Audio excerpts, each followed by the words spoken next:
So, it's September 2020, we're all desperately missing live performances.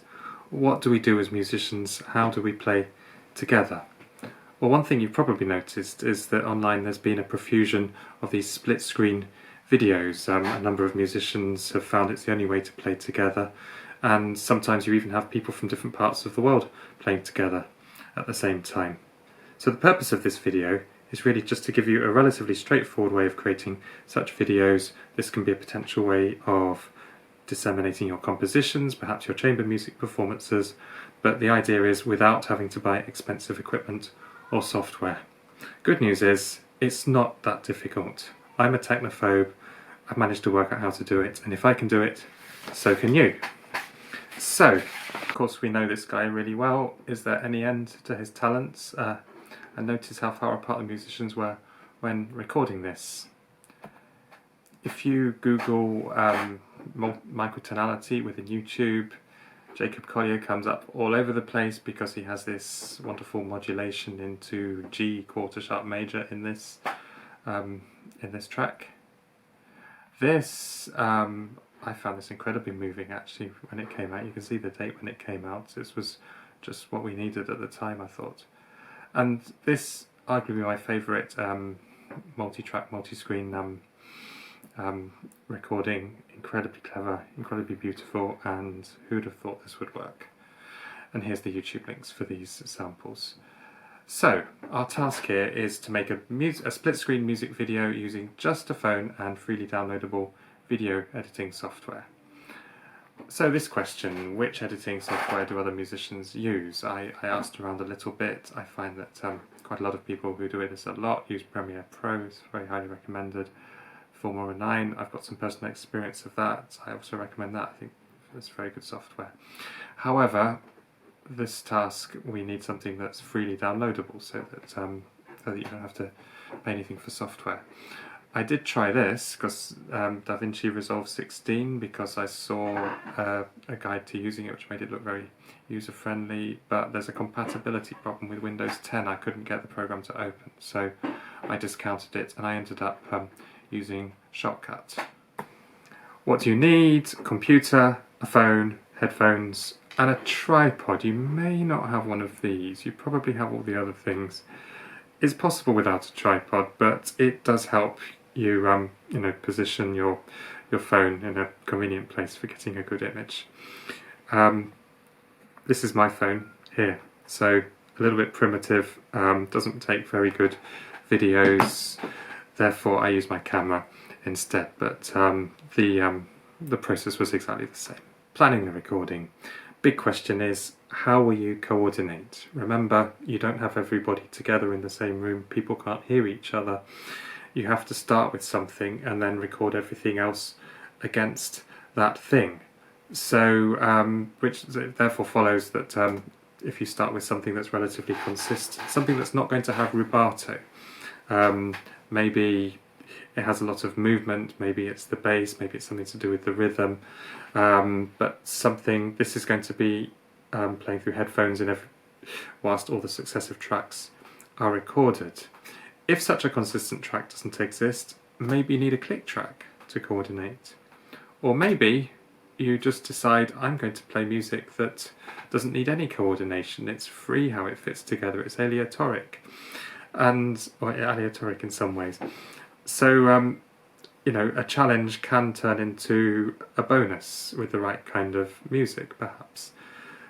In which order are you going to record the tracks once you've got the most consistent track? Well, that also takes some planning as well, because you need to anticipate the kind of difficulties that are going to come up. And the biggest difficulty, of course, is rests. If you're measuring time against empty time when you can't hear anything, then it becomes very approximate. And so some kind of strategy is needed. Are you going to record the piece one long take for each instrument, or are you going to put it together in sections? The latter gives you more flexibility, but it takes more editing afterwards. And then how will you get the balance, of course? You have different phones or different recording devices, different instruments, and everybody can't hear each other, so you may well need to do some processing once you're editing to get that right. Final bit of advice, of course, when you do record, is that at the beginning of each track, everybody just claps an empty bar, and then you'll see later when editing that makes it a lot easier to put everything together. Now, if you're a composer, you may even want to think about composing with the express purpose of the piece being played via one of these split-screen videos, in which case you may have a particular concept of the order in which the tracks are going to be recorded. You may have a particular vision of how things are going to look and therefore compose to fit into that look. It may also inspire you to intentionally keep aspects of the coordination more open, or even mix very open coordination with much tighter coordination. You may also, conversely, want to give your performers a particular challenge, if they're the right performers and if they're up for the challenge, in which case, of course, a click track may be helpful.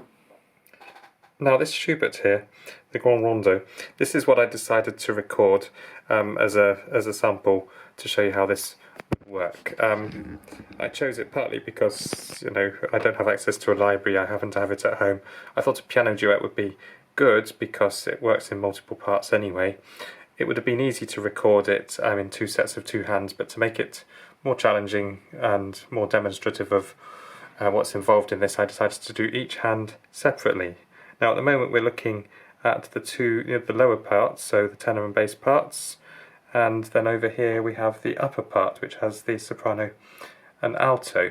So looking at the texture, I realise it's kind of hard to see it like this, but basically the most moving part, the most consistently moving part is the tenor part, constant movement throughout, and that's not likely to be played with much rubato, so that would be a good candidate for starting. You could also start with the bass, of course. The bass provides the foundation for the timing. The thing why the bass isn't quite so good here is because it just doesn't have the same movement, and I thought the tenor part would give more to latch onto when it comes to coordinating everything. Of course, you wouldn't want to start with the upper parts, however tempting that may be, because the chances are you'd want to play them with some rubato, but it's much more effective to play rubato against something solid rather than to start with rubato and then try and play something solid against that. Now, I'd like to show you a little bit of the recording process, which of course started with the tenor part.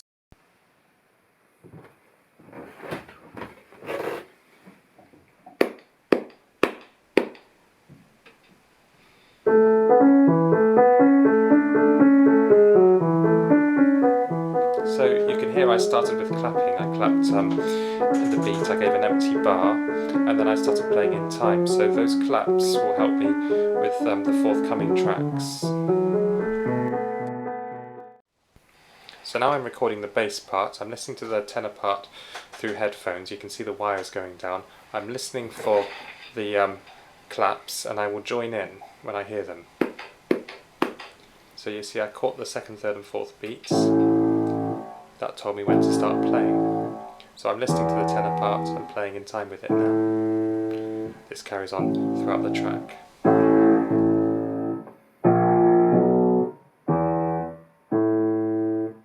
Now the alto part, and the process is exactly the same, but what's interesting about this part is it starts with 4 bars rest. So there's the claps, and now I'm listening and waiting for 4 bars.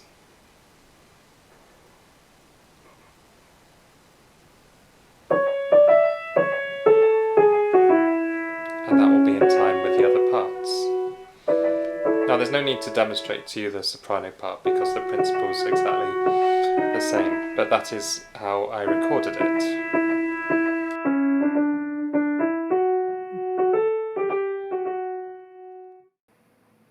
So to summarise what I've just shown you, this is the recording process. Number 1, record the part with the most consistent movement, start recording with an empty bar of clapping to show the beat. Number 2, listening to the first part through headphones, record the second part. Make sure the headphone level is not too high so that you can play with a natural dynamic range. That's really important, otherwise you end up playing everything too loud. listen for the claps at the beginning of each one and join in on the second beat, then play in time with what you hear through the headphones.